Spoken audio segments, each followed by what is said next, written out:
right. Welcome back to HPP, the podcast that covers college basketball and the NBA draft inside and out. I am Rich Harris, and I am joined by Caleb Slaton. Oh, and by the way, folks, thank you for joining us. And Caleb, thank you for joining me. How are you today? Looks like we're both sporting the blue or black hoodies. Black hoodie gang always. I'm excited to be here. Excited to talk college basketball. It's been a jam-packed first week. Yeah, and culminating. Tonight's a real quiet night, but last night we had the GABA games going on, and we had the Champions Classic going on. So, what were your thoughts about last night's games? They were good. I mean, I'm always down to watch. I thought that Kentucky-Kansas game was an absolute blast. I feel like both games gave us a lot to think about, a lot to talk about, specifically with an eye towards whether it be March Madness or the NBA draft. Right. So I don't think there was one. I guess where I wanted to start with, what's gone down so far is the upsets. And we had one last night, though. It's probably an upset with an asterisk. USC loses to Cal Irvine. Now, Cal Irvine is a team we expected to be toward the top of the Big West. We interviewed their big center, Ben. German name. I know. Yeah, right. And Ben didn't have a huge night, but USC was missing two. He had 19. He had 19 and 6. Did he? Okay. Yeah. He didn't lead the team though in either category, I believe. No. I was just looking at who the leaders were. I didn't look at the box score, to be honest. But the most important thing to note about that game is Boogie Ellis, Kobe Johnson both didn't play because of injury. I knew Kobe was hurt. I didn't know Boogie was hurt. And so they didn't play either of those guys last night. And we will talk a little bit about Isaiah Collier in later in the show. But I guess one thing, without seeing the game, I guess I could say is Isaiah Collier is not ready to carry a team on his back yet.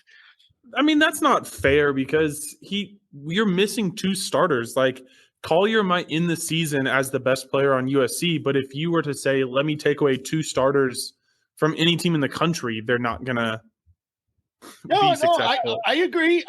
But, it's not like he was playing UCLA either. I mean, he's playing a good Big West team. So, he did well. He led USC in scoring. Yeah, he had like 25 or something, right? Right. It's just, yeah, I don't know. I probably shouldn't say a lot because I didn't watch the game, but, it's just, no, but I'm just thinking, you think if, let's say somebody like Wembanyama, if Wembanyama was playing for USC and they were missing Boogie Ellis and, Kobe Johnson, would they still win? And you'd probably still bet on him, I'd bet on him. I wouldn't be, but like I would have bet on USC last night. That doesn't mean I'm surprised. I think the game was honestly more about UC Irvine and like UC Irvine's ability to like punch up than we did like learn anything about USC, about their roster, about their spacing, like out two starters. Even if Ronnie comes back at some point and isn't a starter, like still without that talent there, I think Iwuchukwu is still out for USC. So like, he actually came back. He made his season preview last night. Only played about 10 minutes. But there you go. Like, okay, so he wasn't out. He played 10 minutes. Like first game back, still getting his sea legs under him. Like again, I think it says a lot more about UC Irvine's ability to compete than it does USC's inability to be successful or Collier. Like he had 23. 6 of 18, didn't hit any threes, but like got to the line 13 times, went 11 of 13 from the free throw line. Like, love to see that. Maybe create for his teammates a little more. They only had 7 assists as a team, which isn't great. But again, like without two perimeter players. So right. Other big upsets that we've seen go down so far that didn't so much involve a lot of injuries or anything like that. Maryland dropped 2. One to UAB and one to Davidson. Not bad teams, but not elite teams. BYU beat a team you and I pegged as a sleeper to get into the NCAA tournament, defeated San Diego State. Big win for the Cougars. Princeton beats Rutgers. Now, we knew Rutgers, might have a down year, and Princeton brings a lot of guys back from that Sweet 16 team. How about Weber State knocking off St. Mary's? That was a big one. The other one, talking about Big Five, Penn and Nova. Right, and Penn knocks off Nova. Right, and in that Weber State game, Dylan Jones, who we interviewed over the summer, he went crazy. So, any thoughts about these losses?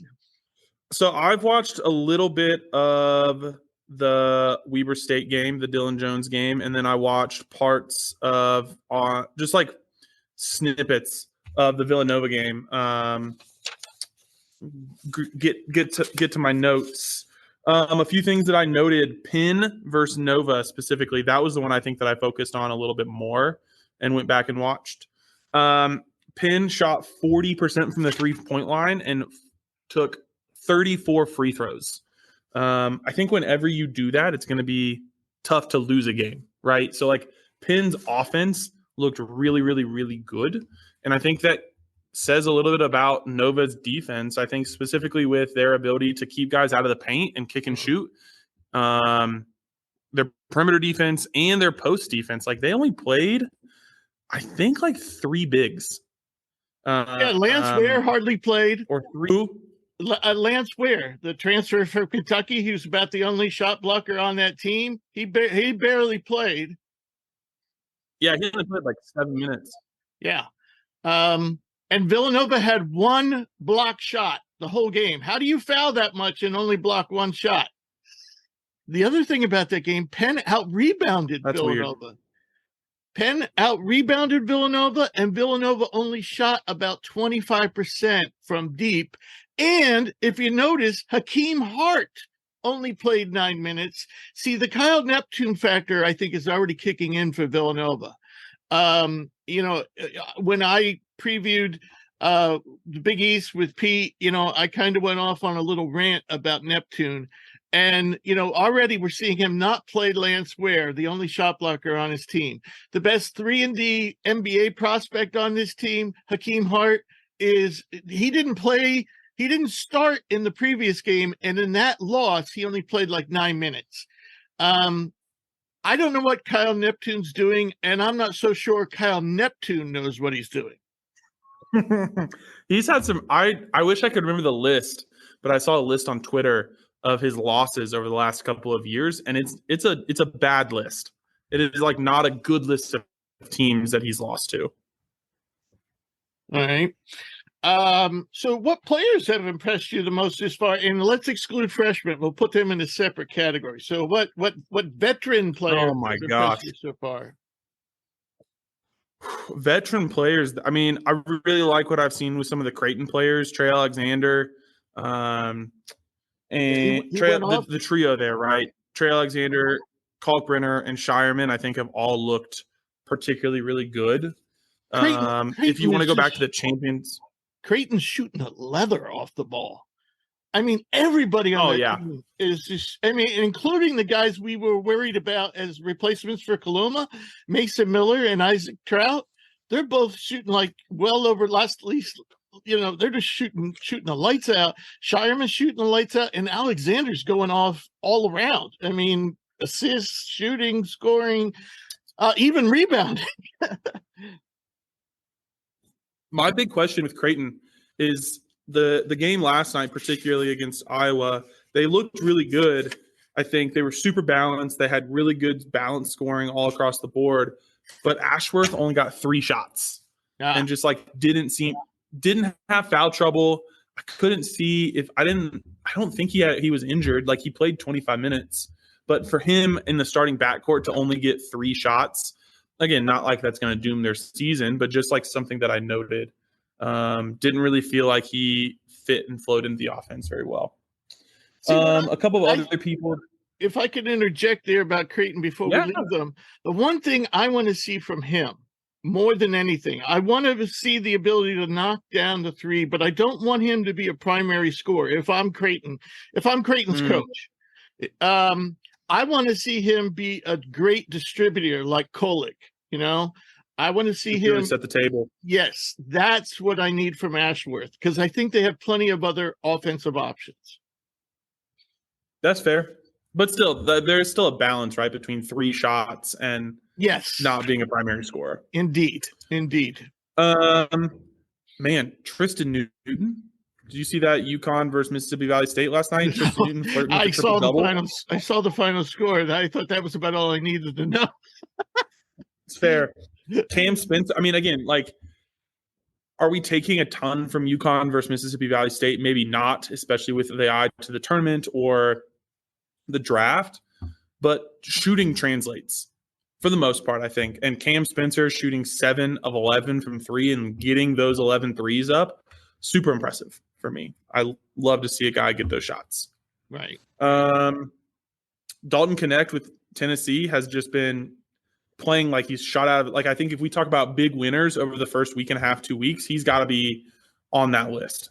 Mm-hmm. Yep. And our buddy Cam will be happy to hear that. He's a big Connect fan. In fact, he insisted last week that I move him up our draft board. I think he'll be good. Like, I'm really curious to see some of the, like, he hasn't shot the ball well. He was a really good shooter coming into the season, but he hasn't shot the ball well, but he's been scoring so efficiently. So, like, if he gets that 3-point shooting there, he can really take another level, a leap up a level as far as scoring goes.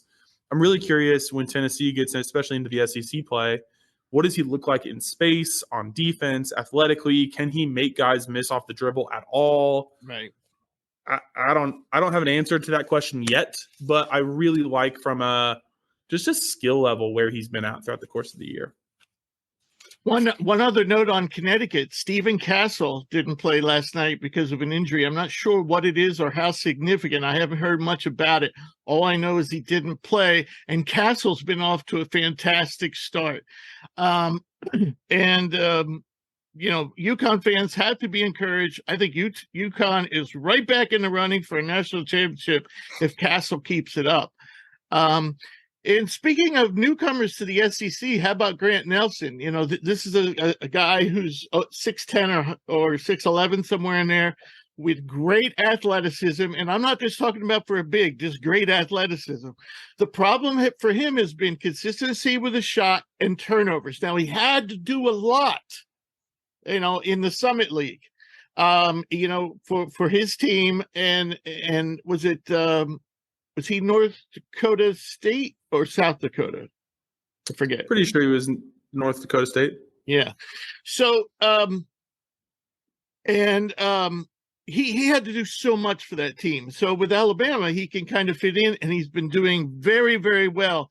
So I'm not so much worried about his athleticism when he gets to SEC play. I want to see him stay within himself, play within the system. But Alabama's off to a great start, and part of it is Grant Nelson's playing really well. Also, I mean, if you want to talk about teams who didn't play anybody, they played South Alabama. Like, yeah, that's true. You look at the score; they basically doubled them. Right. Your boy Hunter Dickinson.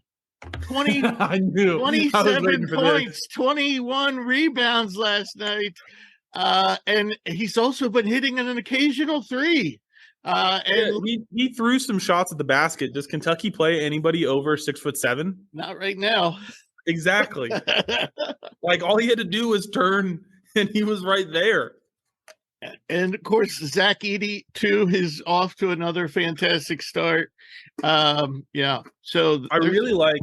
I know he's a freshman. I've got 2 freshmen. I want to talk about. It's time to move on to them anyway. No, I mean, we talked about Purdue, right, and the lack of shooting, right, and that has both been true. Purdue has not been good at shooting the basketball so far, but the freshman Miles Colvin has been shooting the lights out for them. And I think if he can come, is he going to take the starting job of one of the guys in the backcourt? No. But if he can really provide some shooting off the bench, if he can play with Braden Smith and Fletcher Lawyer, and they can get some of their leadership with the shooting of Miles Colvin, that's going to be huge for them. So I really have liked what I've seen out of Miles Colvin so far. Right, right. And Braden Smith has also been shooting the lights out and doing his normal, 6, 7, 8 assists per game. So Purdue hasn't really, they played Xavier last night. That was their first, decent test. But still, Braden Smith has been playing at elite level. And you're right about the freshmen too. So let's move on to the freshmen. And so what freshman, when I say most impressive freshman, who's the first name that comes into your mind? I mean, the first one to me was Jacoby Walter, especially that opening round game, that first game of the season when he scored 37. No, it was 27. Against 27 against Auburn, going against Aiden Holloway for Auburn. Like, just the level of 3-level shot making to me was incredibly impressive. His body control, really impressive, especially in space. And his ability to like be physical with some of the bigs from Auburn getting into the paint. He's the first name that sticks out to me. And he didn't turn the ball over. He played within himself. That's what I liked. That's what I liked. So many of these freshmen forced the issue, but he just looked like he was naturally fitting in. Now, if I had the answer, you threw that question to me, the first name coming to mind would be Isaiah Collier. And I must admit, I wasn't nearly as high on him. What film I watched on him in this summer, I was, I'm not so sure. But man, oh man, when they played Kansas State, man, he took over that game. Speed, power, ability to score at all 3 levels, and playmaking.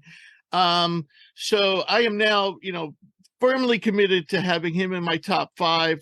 I had him there anyway, but I was like, I could see me moving this guy down a little. But yeah, he really showed out. And I was a little worried about how he and Boogie would coexist, but that was fine. Of course, the only game I saw them play was against Kansas State, but I was really impressed with him.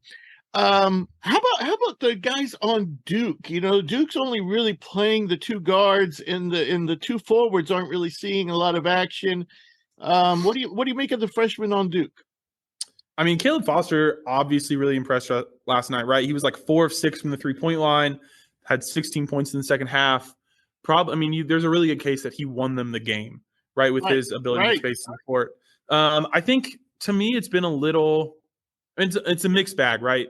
Like, has the shooting, has the shot making for McCain been there? No, it hasn't, and I think he's looked a little small at times.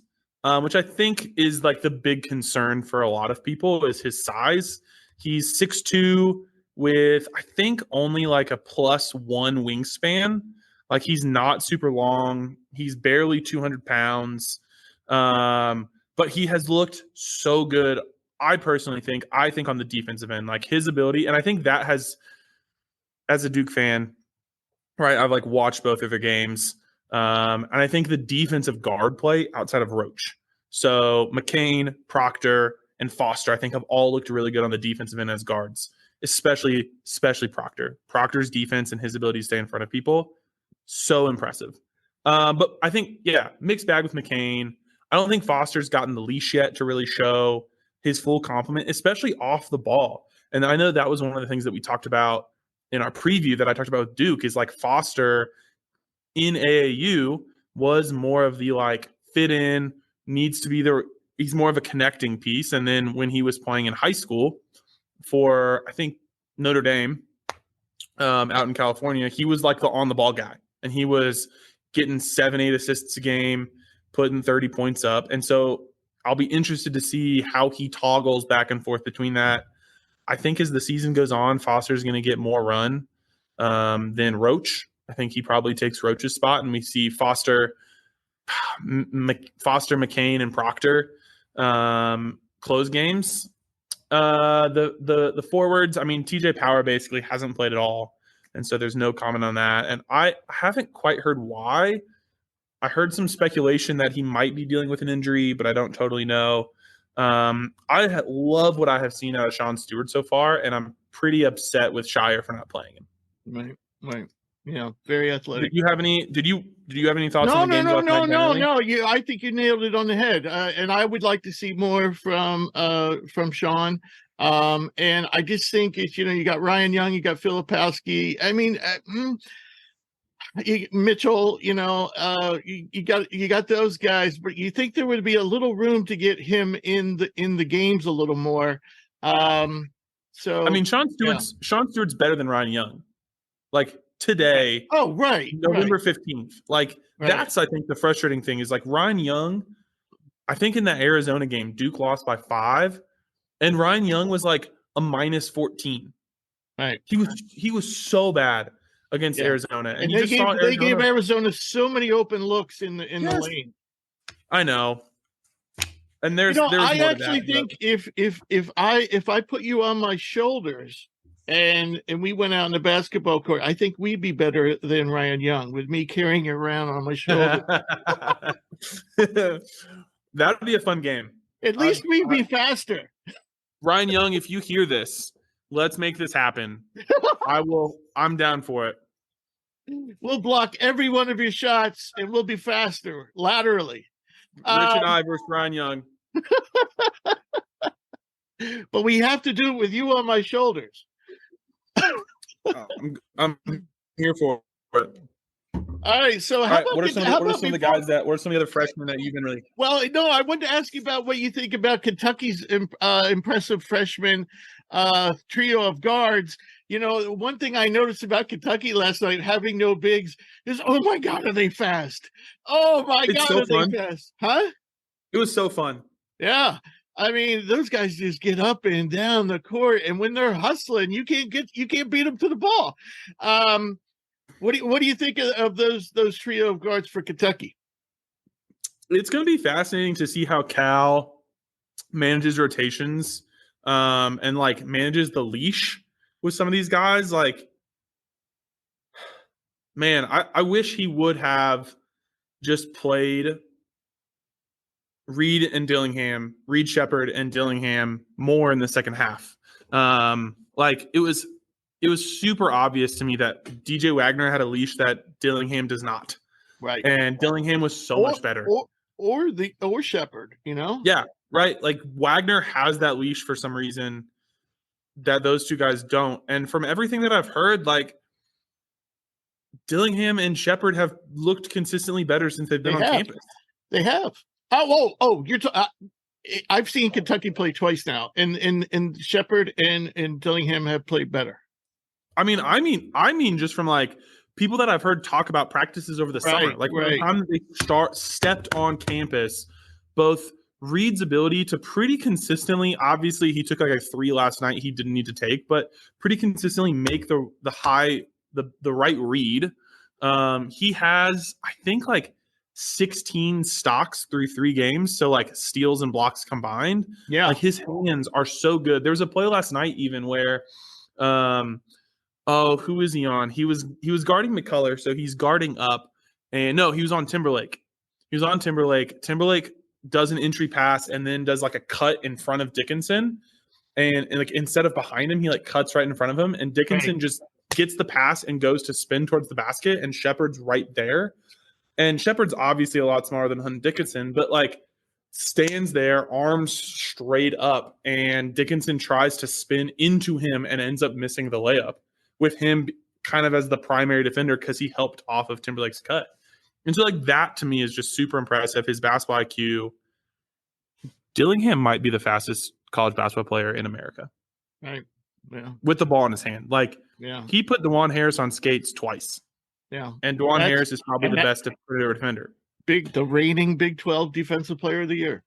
Yeah. And so the two of them looked really, really, really good. I think it's too early to tell. Are they like going to come out next? I don't think either of them comes out this year. Dillingham might. I definitely don't think Reed will. Man, what is? But impressive players. Impressive players. What do you have Justin Edwards ranked right now? 2. Okay. And he hasn't played at that level yet. I haven't been. You knew nothing about him. You literally had never seen him until the 2 games that Right. you had seen him play, where would you put him? Oh boy. Would he be listed in the top 100? Probably not. Okay. But that would go the same for DJ Wagner and 100%. a lot of other guys too. Yeah. So yeah, listen, our draft boards. I mean, we work on it all year round, but but we're going to be posting a new one next week. And what you're going to see is the freshmen are going to be at a certain level. And by the end of the season, a lot of those guys aren't going to be in the top 200.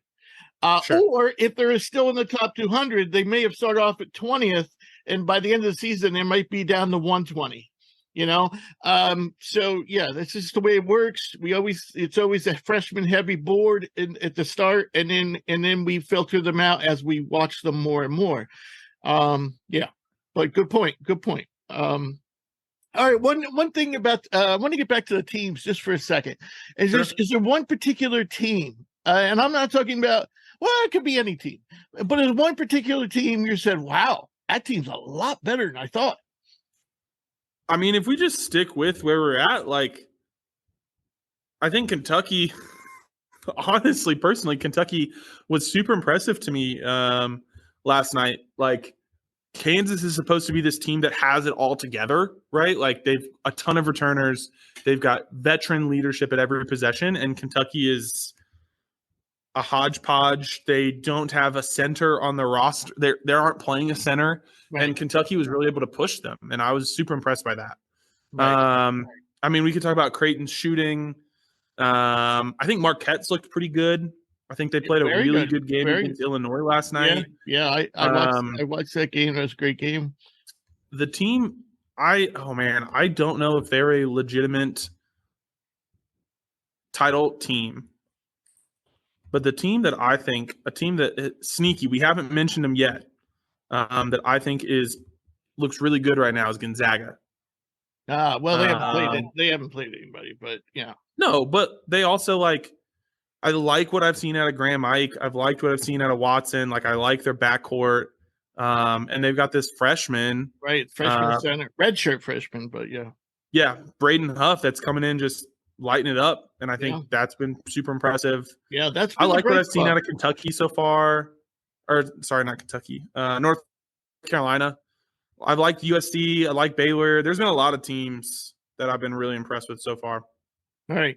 I'm going to go way underneath you. I'm going to go down to the mid-major level, and I'm going to say James Madison. And the reason why I bring this up is we just put up on the website, we just put up a huge article where Naz Naheem and I kind of reviewed season or week one, and then we previewed the rest of the season. We went over our preseason top 25 and our preseason predictions, which we'll talk about later in the show. But Naz pointed out that JMU beat Michigan State and is 3-0. And they're looking like the best team in the Sun Belt Conference. Now, Jake and I, when we previewed, we didn't do the whole entire Sun Belt Conference, but we did talk about Southern Miss, and we interviewed one of their star player, Austin Crowley, and we predicted Southern Miss would win the Sun Belt. Southern Miss has already dropped the game. Now, we'll get to that because they're missing a key player. But JMU looks like to be not only the best team in the Sun Belt, but a team that actually could win a game or two in the NCAA tournament, and just based off, they also, right after they beat Michigan State, they beat Kent State from the MAC. And that's a good team from the MAC. So, this is not a fluke. So, and then they beat Howard. And Howard is a, small program, but a building program. So yeah, watch out for James Madison. They got some shooters, like from the 3-point line. They're mid 40%, I think, for the year. Yeah, like you're going to win a lot of basketball games if you shoot 45% from the 3-point line. Yep.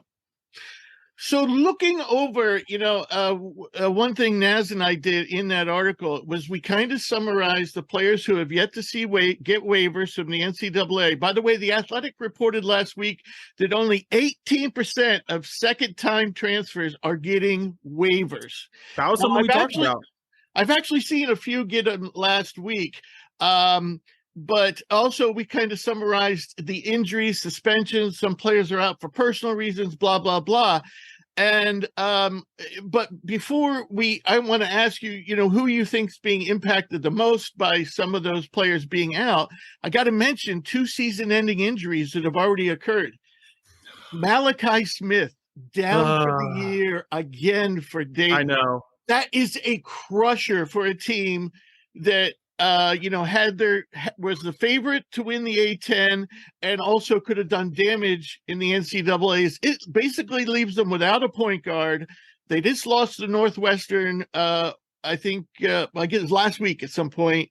It was close game, but losing Malachi Smith is a killer to Dayton. And then Gonzaga, Steel Venters. All that. Big Sky Player of the Year is out, and Gonzaga hasn't played anybody, so we're not really sure how that's going to impact them.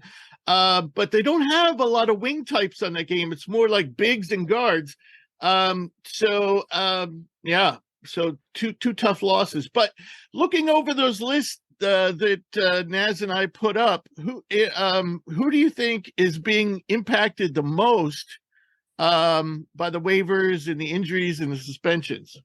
2 teams. I'm going to start with the injuries first. Two teams that I see with injury bug generally would be Kentucky. Right. We talk about their lack of size. We've mentioned it a couple times. It's not like they don't have any big guys on their roster, but they've got 3 7-footers on the roster, right? And one of them isn't eligible yet, and 2 of them with injuries. Right. And I haven't heard a timetable on either one of the injuries. No. And so I think that's obviously pretty big. And then the other one that I see that really stands out to me is Oregon. You've got Infante Dolly, Jackson Shellstead, and Mookie Cook all dealing with some injuries. No real knowledge that I have about when they're going to return. And so, again, anytime that you are out a starter and 2 of your 3 star freshmen, like that's also a huge deal. You could talk about Vanderbilt is missing 3 starters right now. I don't think they'd be good anyway. Right. If I'm being honest. Texas without Dylan Dizu obviously makes an impact there. They've been cooking, but again, they haven't played anything. Yeah. Those are the teams I think that really stick out to me as far as having like a couple people that is really impacting them. There's some one-offs. Primo Spears with Florida State, I think, could really add a punch for them at the guard spot. Adam Miller at Arizona State could be a huge scorer if he was eligible. There's a few more one-offs, but I think like from a team perspective, those are.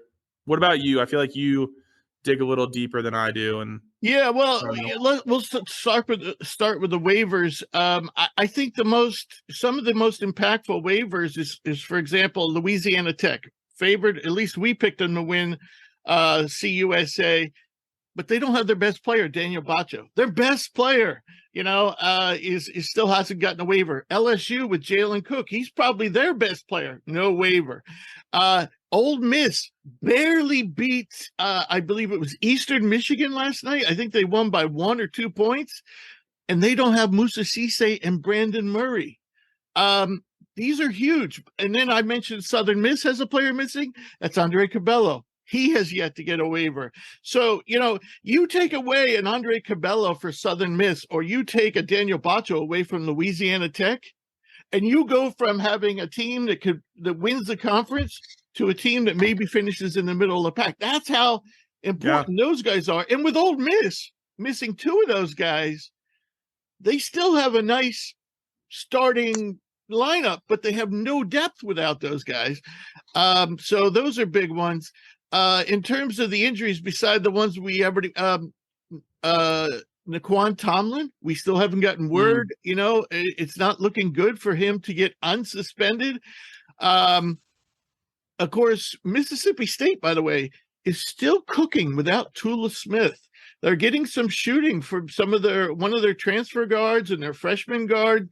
And so Mississippi State, so far, so good. But Jalen House, New Mexico State was handled by St. Mary's without Jalen House. Again, another team we predicted to win the conference. I consider House to be the best player on that team. Some people might say Mashburn. But right now Jalen House is out with an injury. By the way, Nafali Dante, he played, and I watched their season opener, and I can't remember. It was against a solid team. Do you remember who Oregon opened the season with? Georgia. Yes. So against Georgia, Nafali Dante, 16 points, 21 rebounds, and then he doesn't play in the next game because of knee soreness and something else. The problem with Dante has always been when he's on the court, he can do 16 and 20. But staying on the court, he's not been able to stay on the court. So you're looking at like a guy who could probably be like an early second round pick if he was on the court all the time. But he can't stay on the court, and so I don't even know if he gets drafted because of this injury stuff. The other team I got to mention is Wake Forest. They've already dropped the game without Damari Monsanto. We called them, a mystery team, or Schroeder's cat. Yeah. And so they need Monsanto back sooner than later. Oh, and on a positive note, Zakai Ziegler is playing for Tennessee. Not big minutes. They're limiting his minutes. He's coming off the bench, but really good sign. And Tennessee's already beaten Wisconsin with him playing limited minutes. So good start for the Vols. So the next thing I was hoping to talk about was I was going to go through our top 25 and see how it's looking. I don't want to go through analyze every team. So maybe we'll do them in chunks of 5. But we'll just say, I'll list off the top 5, and then you could say, any thoughts. We've talked actually a lot about the top 5 teams, Sure. But any thoughts that come to mind. So in our preseason poll, now we voted on this before the season started, and so number 1 was Duke. We picked Duke while everybody else was going with Kansas. Purdue 2nd, Michigan State 3rd, Kansas 4th, and Marquette 5th. They were the top 5 in our poll. Any thoughts about those top 5 teams? Michigan already said. Yeah, Michigan State looks to really be hurting with the lack of shooting, which is, I think, something that you and I talked about in our preseason. Yeah, well, you mentioned Joey Hauser, yeah. I mean, Kansas looks really good. Love what Marquette is doing, especially Iguodala on the defensive end, and Kolik's just ability to control every aspect of the game is really, really impressive and probably for real. Yeah, my thing, I guess I should have reworded this with these at the top here, are any of these teams, because Duke's lost once, Michigan State's lost twice, everybody else is still undefeated. Are you worried about Michigan State? Yes. Yeah, so am I. I'm big time worried about Michigan State. Yes. And they might be 10 seed NCAA tournament team. Yeah. Yeah, and what's weird is everybody's back but Hauser. But Hauser was their best shooter. And right now, you want to take a guess what this team is shooting from deep right now? I mean, if I'm being honest, I don't. 16%. That's not good. From deep. And do you think if I was on your back, do you think we could shoot better than 16% from the 3-point line? Perhaps. Yeah, and here's what I'm worried about when I watch this team. Tyson Walker can create. He's not really, he's the one guy we're seeing create his own offense. Also, Malik Hall, some in the post. But Hogarth is really a driver. Akins and Fears, I'm still not exactly sure what those guys can do. Cohen Carr is not a shooter, the impressive freshman. But what I'm concerned is this team really has no go-to option inside, which I think makes it more difficult for this team to shoot because there's nothing really to suck the defense in. I think it has to be Hall. He had some pretty decent posts up against Duke. The problem was he didn't have any spacing. Right. He didn't have any space. It's a chicken and egg situation. What comes first, the spacing or the ability to get to the ball of the basket? And when him and Sissoko or him and Carson Cooper are both down on the block, like you're just not going to be able to be effective. And there was like one time I think that I can viscerally remember he like spins baseline on Mark Mitchell, beats Mitchell, and then Sean Stewart's right there to block him from behind. Right. And so I think it's got to be Hall. You got to see some pick and roll out of. What about Xavier Booker, who's not playing hardly at all? He's just weak. They talked about it on the broadcast. He just like physically, his core isn't ready. His legs aren't ready. He doesn't have, I think, the physicality or the strength to add a ton. Like I know he isn't shot at all basically this year, but he's a better shooter than Carson Cooper or Sissoko. But if he goes out there and can't play defense and can't rebound because he's too weak, like you're not going to play him. Maybe the best thing for this team to do is maybe go 5 out and not even play any of the bigs and play the 4 guards and Hall. I know that would make them susceptible on defense, but man, I think this team has to do something. And you know what? The schedule doesn't get any easier. They play Villanova on Friday. Who needs a win? Right. You know, and of course, last year, Michigan State waxed Villanova. So we shall see. All right, so now we'll move on to our next teams. Our next 5 teams. Number 6, Connecticut. Number 7, Tennessee. Number 8, Houston. Number 9, Creighton. Number 10, Arizona. And my thought is all these teams are looking great. They look really good, really, really good. Okay, and anything to? I mean, you said the same thing that I did. Right. Yeah. No, I mean, I think all these teams look like Final Four contenders. I think probably the player that I've probably been most impressed with is Keyshawn Johnson, who you talked a lot about in our Pac-12 preview. I mean, not only does he bring a defensive presence to Arizona, but he can stretch the floor a little bit. I just think he's had a really big impact just doing the winning things for this Arizona team that is kind of on the young side. Yeah, these 5 teams are really looking good. All right, so we'll move on to the next 5. That's number 11, Arkansas, 12, Miami, 13, Kentucky, 14, Gonzaga, and 15, Florida Atlantic. All those teams, too, have looked good. I'll be honest, outside of Kentucky and Gonzaga, I have not had a chance to see Arkansas, Miami, or Florida Atlantic play yet. So I haven't seen Florida Atlantic play yet either. However, I will say, that they just been, cruising, haven't missed a beat. So, yeah. A couple of notes I have on those teams. I'm really impressed with Caleb Battle at Arkansas. This is a guy who I saw play a ton in Philadelphia for Temple. A guy who just couldn't rein himself in, couldn't help himself. I had trouble with Coach Aaron McKee at Temple. And he is just right now, so far, doing the right things, being very efficient and scoring like over 20 points a game. Also, L. Ellis from Louisville is also doing well. Not as well as Battle, but Arkansas looks to have reloaded. The other thing I'd like to say is about number 12, Miami, Matthew Cleveland. Matthew Cleveland is playing offense like he's never played offense before. We knew he was a good athlete. We knew he could contribute in multiple areas, good defender. But now he's really getting his offensive game together, and Poplar has taken it to another level too. So Miami looks really good. Good. All right, so now we'll move on to the next 5. We got North Carolina at 16, Baylor at 17, Texas A&M at 18, number 19, Illinois, and number 20, USC. And, of course, those last 2 teams lost last night, which we touched on a little bit. Any thoughts about the next 5?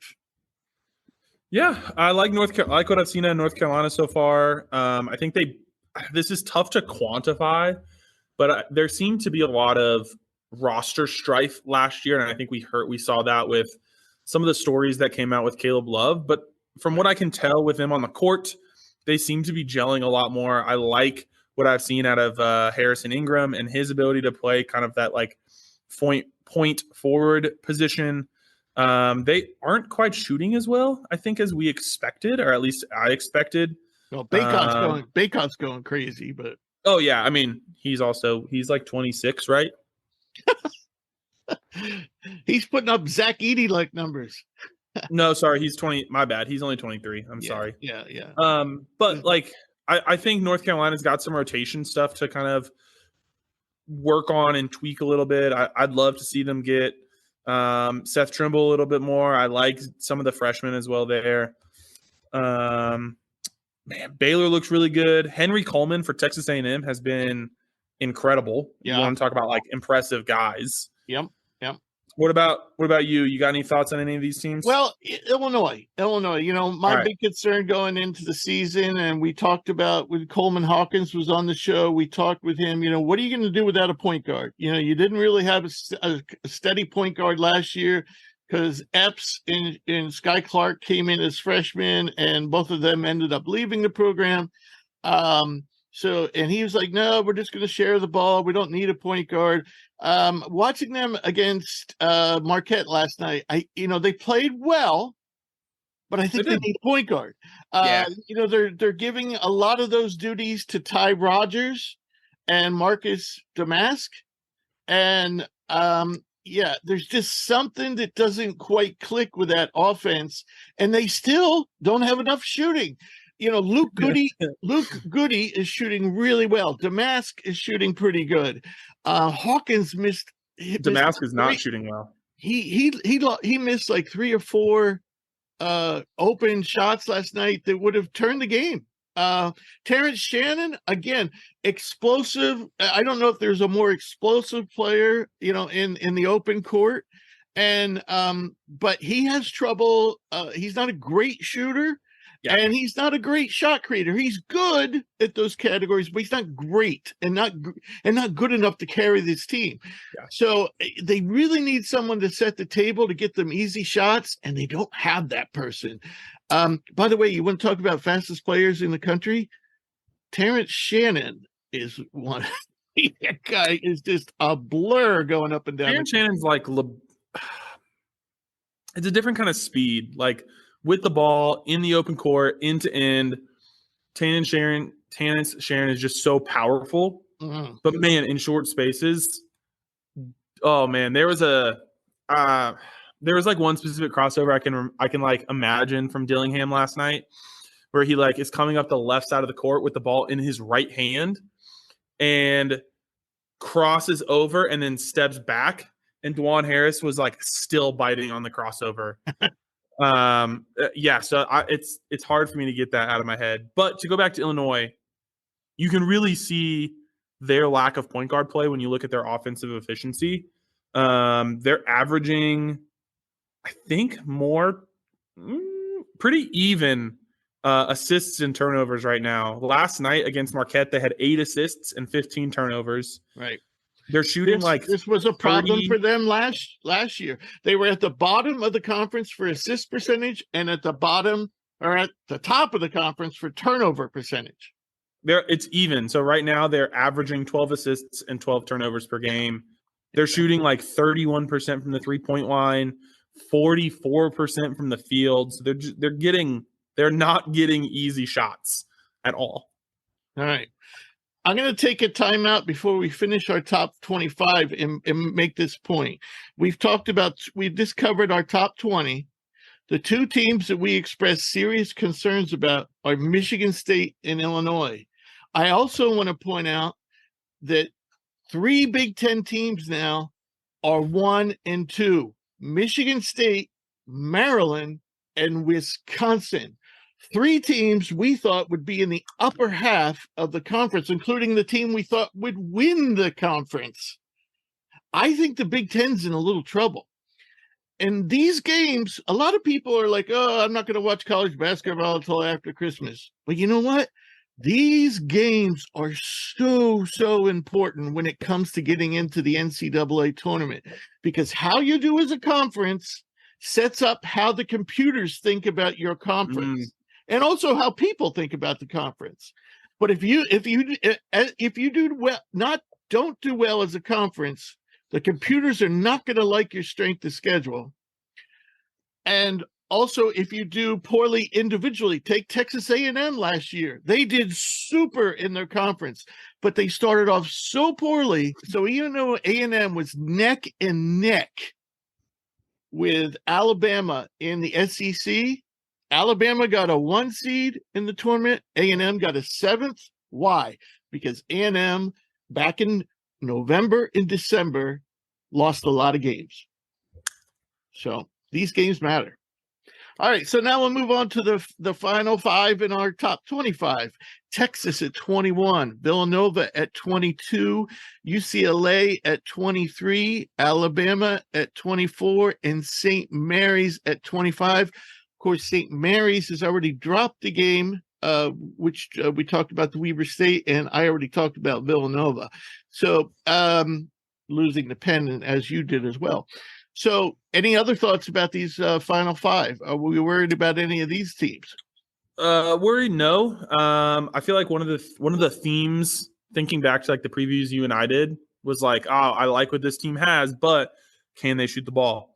While they haven't played great opponents, Texas is shooting like 47% from the 3-point line. Not necessarily like expecting that to hold, but I do think that bodes well, and like I really like to see that.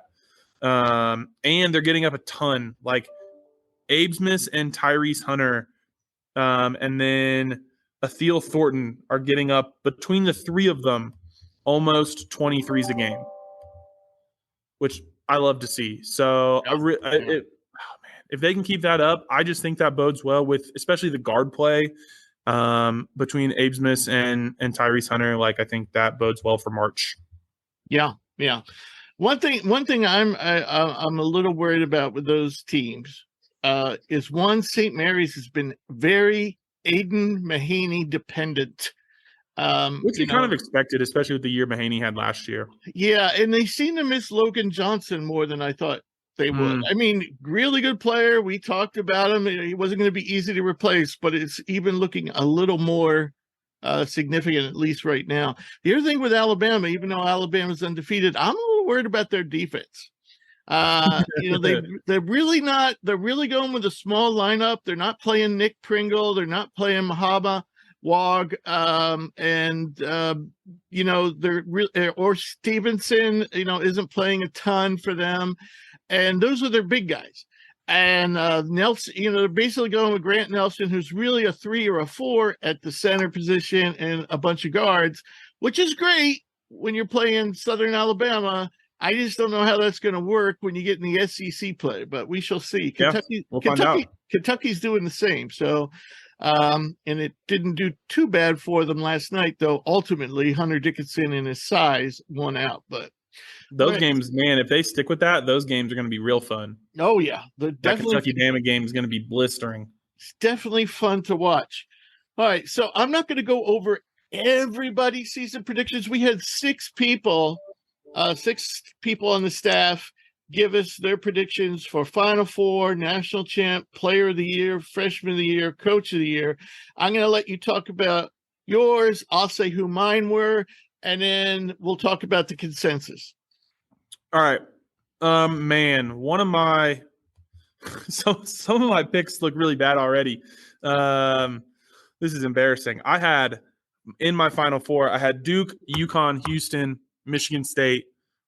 I had Michigan State as my national champion. Although looking at this list, if I was a betting man, so we had Duke, Creighton, Tennessee, and Michigan State all get votes for national champion. If I was a betting man, I would bet on none of those 4 teams to win the national championship. So I went with those 4. I really like UConn and Houston. To me, those are just like rock solid elite programs, right? Like they are established. Hurley, Kelvin Sampson, they've got their systems. They know what they're running. They've got their players in. They're a couple tiers deep. They've got veterans. They've got young guys. They've got athleticism. They've got defense. They've got those 2 teams are so rock solid. I still like the experience of Michigan State. I like some of the potential of the 3 freshmen. Man, did I just – their shooting is just so bad right now. like hilariously bad. I still think Duke has a really, really, really good chance to get there. I like what I know Duke lost that tough one to Arizona, but I like what I've seen so far. Like I said, I talked about this a little bit earlier in the podcast. I love the defense from the backcourt with Proctor and Caleb Foster and McCain. I think that's going to be really good. Mark Mitchell, I don't think he can shoot at all, unfortunately. But man, can he make free throws? And he is probably one of the best and most versatile defenders in the country at 6'8". Like he can guard absolutely, and it's like their defense is going to be so good. I'm a little worried about their inability to get into the paint on offense. I think that's been kind of the crux of their offensive lulls through 3 games. But I still like the pick. I like Filipowski as player of the year. I still think that's a good bet if we're like talking in betting terms. Freshman of the year, it's going to be Jacoby Walter or Collier, I think. Pretty confident about that. And yeah, looking that way. Yeah, coach of the year is a toss-up, man. Like I feel like that could go so many different ways. We got to see what the narratives are. It's probably going to be, man, like I wanted to talk about Gonzaga more than we have so far, but like if Gonzaga is as good as I potentially think they could be, and they're like the number 5 team, then like there's a real good chance that Mark Few wins coach of the year. Like that's super realistic. I don't see it going to a coach that comes out of nowhere. So Shire's as good of a pick as any, but yeah, that's kind of where I'm at so far. Okay. I had basically the same Final Four as you. I did. I had Duke, UConn, Michigan State. The only difference is you had Houston, I had Tennessee. I picked Duke to win it all. Not feeling very comfortable about that right now, but yeah, not being. I wouldn't pick if I picked today, I wouldn't have Michigan State in my Final Four, and I wouldn't have Duke winning it all. Not saying I wouldn't have Duke in my Final Four though. Zach Edey, I went with Player of the Year. I went with Justin Edwards of Kentucky for Freshman of the Year, not looking good. And I went with Brad Underwood at Illinois for Coach of the Year. And the reason I did was for exactly the reasons why that team is struggling. They don't have a point guard. And I thought if he could somehow make this work, and I thought, they definitely had Sweet 16 potential, maybe even a little higher. But they had to somehow come up with a system without a point guard. And I thought if he could do that, he could win Coach of the Year. But so far, it's not looking great. Our consensus, we had 3 teams that were consensus. That was Duke, Houston, Michigan State. When I say consensus, I should say that. The majority, Duke got like 5 of the 6 votes, I believe. Houston had 3. Michigan State had 3. Creighton and Tennessee had 2 apiece, along with somebody else got 2. But since I gave the nod to Creighton and Tennessee to break the tie because they were also picked as national champions. But Duke got 3 of the 6 votes for national champion. Player of the year, Zach Edey got 3 of the 6. The one player on this list I think will give him a run for his money was Jake's pick of Hunter Dickinson right now. I think Hunter Dickinson is certainly in the running. Jacoby Walter was the only freshman of the year to get 2 votes. And as you said, Collier is probably the next best choice, if not tied with him right now. And Cam picked Isaiah Collier. Coach of the year, everybody had a different vote except for Shire. Shire got 2 votes. So Painter was picked by 1. Izzo, that's not looking good. Rick Barnes was picked by Cam. So yeah. So folks, if you want to see basically, as I said, Naz and I kind of summarized all those preseason previews that we started back in conference previews that we started back in August, and put all our thoughts into one document, also reviewing, what's happened of late in the season. So we're going to finish up with Caleb's going to give us some recruiting news. Caleb is our recruiting expert on the show. No, you are. Oh, man. I mean, of course, Clayton Conover, would rival you in that area. No pun intended, rival you. But Caleb, of course, Clayton, of course, works for Prep Hoops, but he doesn't really have the time to be on the show very often. So you are our resident recruiting expert. So what do you got for us? He also just like really focuses on Colorado. Oh, yes. That's his job for Prep Hoops. Yeah, exactly. And so he knows like if I ever have a question about Colorado high school basketball, I will text him immediately. Like number one guy that I reach out to. Whereas I'm just a nerd and spend too much time watching basketball and love watching high school basketball. Right. But a couple of big recruits, I'm going to do about a week. So we got 4-star. We have two big ones today. Trey Johnson, 5-star guard at a Link Academy, the number 5 player in the class, really, really high level shooting guard, a great slasher, good off the bounce scorer. He committed to Texas. And I was super intrigued to see where he was going to go. It was between Texas and Baylor, and his crystal ball prediction was split 50-50. So it was a real toss up. So that's a big pickup for Texas.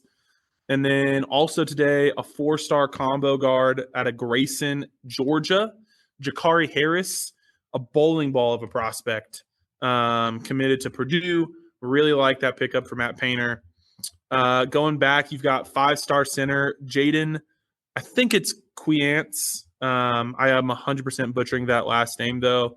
5-star center, top 10 player in the class, committed to Kentucky. An absolute huge pickup for the Wildcats. He is a man-child. Like, he's 16 years old, playing as a senior in high school. Wow. Yeah, and he's 6'9", 240. Woo. And, like, bouncy. Like, gets up and runs. He is an incredible athlete. Maybe doesn't quite have the offense there yet, but again, he's 16. But I think he's gonna be an incredible defender, and his fundamentals are good. Like, I think he's gonna be a really big pickup. I'm honestly surprised he's not in the top 5 this year. A couple others that I noted: Kentucky also got Travis Perry, a 4-star, not like Cal's usual guy, but he entering his senior year of high school this year, he is the leading scorer all time in Kentucky basketball history. So through 3 years of basketball, he scored more points than anybody else in Kentucky basketball history. That's saying something. Yeah, and he is. I don't think he's quite as athletic, but very similar to Reed Shepherd, who with Kentucky this year, like same kind of mold. Becoming my favorite Kentucky player. Oh man, him and Dillingham, I could watch. I'll be honest, I was a little bit of a Dillingham skeptic coming into the year and have been so impressed. A couple others quickly. 4-star, high 4-star, like number 30 overall, wing power forward type Kahani Roots out of IMG, committed to Michigan. I was kind of expecting him to commit to Georgia, which I know is a little bit of a surprise, but Georgia has a 5-star from Montverde, Asa Newell, who's committed to Georgia. And they also got Georgia also got another big one. In the class of 2025, so juniors, Georgia got Jacob Wilkins, son of Dominique. So Georgia's basketball, is it on the up and up? Who's definitely. Yeah, Mike White's got him going in the right direction. I think only other one that I really wanted to, 2 other ones that I wanted to note. Nas Cunningham, who used to be like 2 years ago when these guys were freshmen, I think Nas was like the number 1 player in the country or top 5. Yeah, he was number 1. I definitely heard his name before. Yeah, he was number 1 for a while. He's slid mostly just due to like he played with OTE for a little bit. He was hurt for a while. He's playing with Southern Cal Academy in California. He's committed to Bama. So really good pickup for Bama there. And then, man, just to keep the love going, Duke got Patrick Ngongba from Paul VI High School. Same high school as Trevor Keels from a few years ago. Same high school as Jeremy Roach. Paul VI has 2 starters going to Duke next year. Nice. So those are some of the big ones. Obviously, there's a lot more than that, but I think about the last week or two, those are some of the like noticeable or the notable commits that we've seen. All right. Well, good stuff, Caleb. We'll be doing that regularly from now on since we have a recruiting resource. So that should be fun. All right. So we're going to wrap it up. Any final thoughts, Caleb? Nope. I'm pretty day by day. And like you made that comment about Villanova playing somebody on Friday, and that's in 2 days. And I thought, yeah, sure. I had no clue. So I just taking it a day at a time, try to catch up when I can. Yeah. I'm trying to, actually, I'm wrong about that. I am looking over the schedule. It's Butler that plays Michigan State on Friday. Maryland plays Villanova.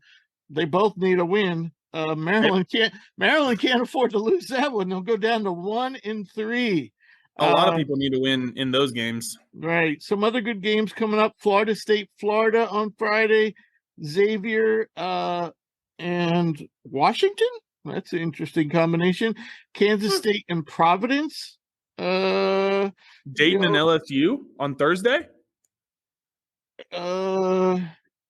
Yep. That wasn't a question. LSU. Yeah. Kentucky Oklahoma State and St. Bonaventure should be a fun game on Thursday. There's some of the interesting games. Right now, most of the teams are not playing big games. They're playing big games on Friday instead of Saturday because of college football. And of course, after Christmas, that will all change. All right. So we'll wrap it up. As always, I want to thank all of our listeners, and I want to thank we didn't have a special guest. Last thing, shout out to my dad, who is now listening to every episode. Nice. New listener. And so what's Mr. Slaton's first name? James or Jimothy or Jim or James. Wow. Depends on how the kids are feeling. I'm going to go with Mr. Slaton. That works. Nice to meet you, Mr. Slaton. Sort of virtually. So if you ever miss an episode, you can get caught up at hoopsprospects.com. Pretty soon we're going to get back to the mailbag too, answering mailbag questions. So you can send them in to admin@hoopsprospects.com. You can email them, or you can hit us up on social media. We're on all the regular social media outlets. We will be back next week with a special guest. We'll talk more college hoops. We'll talk some NBA next week. So, yeah, thanks.